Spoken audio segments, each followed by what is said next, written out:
I'm going to do a short video on how to season your new cooker. This will work on any models, but this is my new Shirley 24x50. Straight back, elevated cabinet. And all you want to do is I use Pam cheap oil. It took about a can and just a little bit out of another one. But what you want to do is just do a light coat everywhere. You don't need to do a heavy coat. Make sure you do the roof, the rails, in behind the rails, reverse flow plate. And on the doors, this is a big thing on a cabinet door. Do it real lightly and then wipe it. You don't want an excessive amount on it or it will drip out your deal. And while it's warming up, I still wipe it all the time, because if you get any, especially like on the Warner, I got this backsplash, so that's not going to be a problem. It'll wipe right off. But if it drips out of here and gets on the outside of your cooker, it is pretty much stained for life. I've tried different chemicals to get it off on my previous models.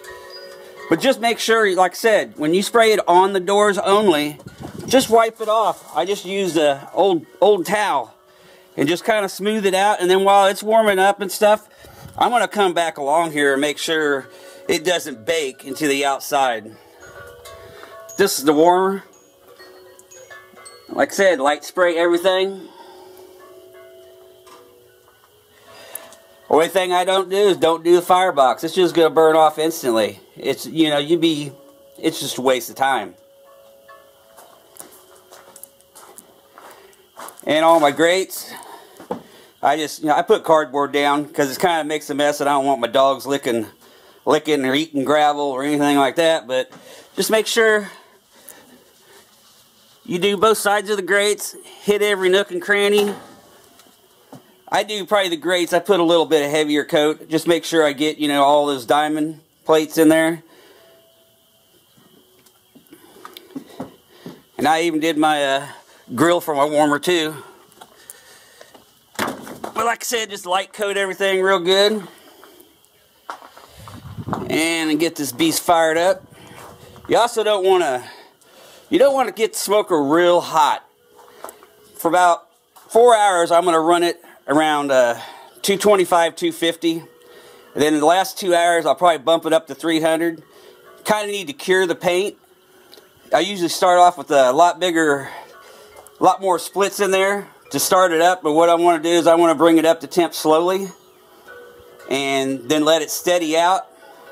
And also I'm going to have the damper open going into the warmer. I'm going to run through both stacks. I want to try to get them both even in temp as close as I can. And that way everything processes, evenly.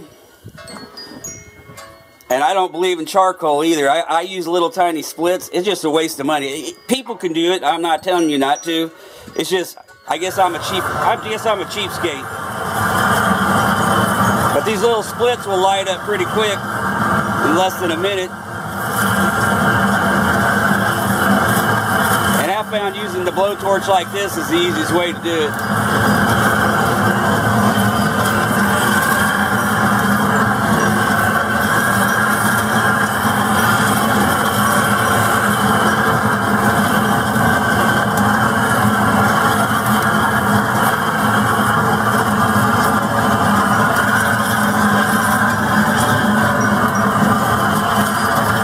The blowtorch on pretty much the lowest setting, but I'm just blowing it. So you don't want to get the inside real super hot. You just want it hot enough to get the wood started.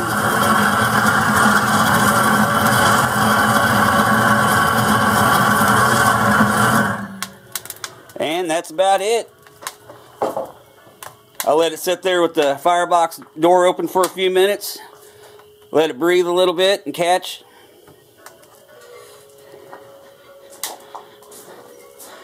And I'll be back in a little bit. I'm going to get these grates in there and start the seasoning process.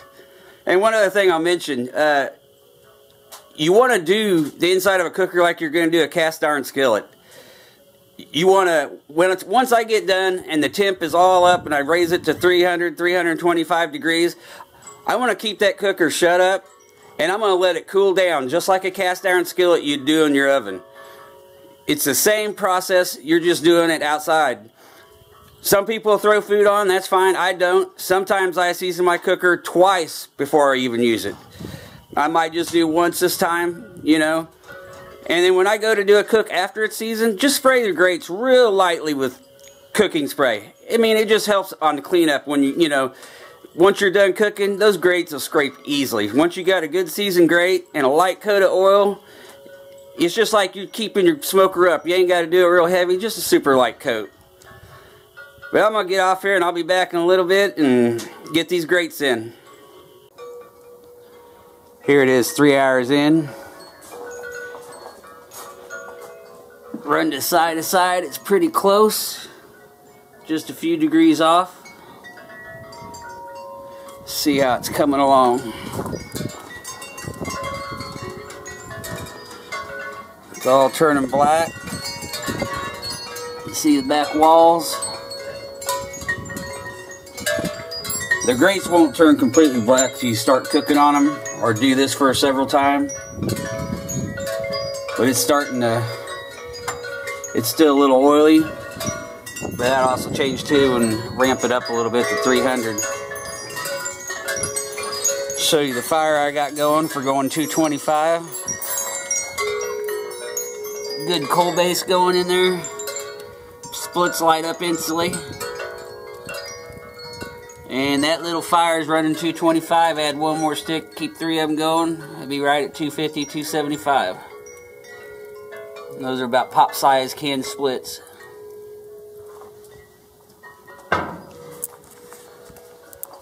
Stacks are burning clean.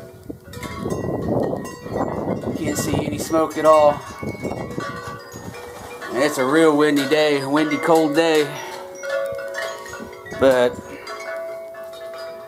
I'll be back in a little bit when I ramp this thing up. Just finishing up the seasoning process. I bumped the temps up. I decided to do an 8-hour seasoning instead of doing it twice. Just, I want to cook tomorrow. And looks like temp here on the left gauge is right at 305. Right gauge is about 320. And the back gauge on the warmer is right at 300. I had a split just a little bit ago. It was pretty even. See what the inside of this cooker is looking like.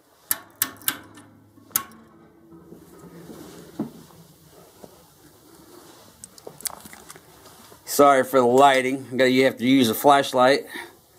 But grates look real black.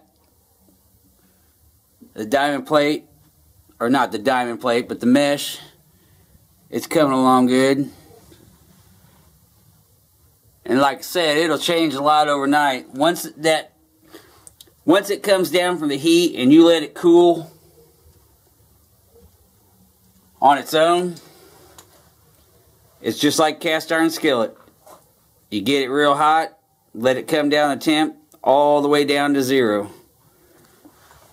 But I think she's good. And show you the fire real quick. Nice coal base. Run at about 3 splits, 3.5 splits. You know, with how it burns down when you're adding it. But that'll run your temps right at 300. 2 splits will be 250, 225. Just all depends when you add them. Thanks for checking it out.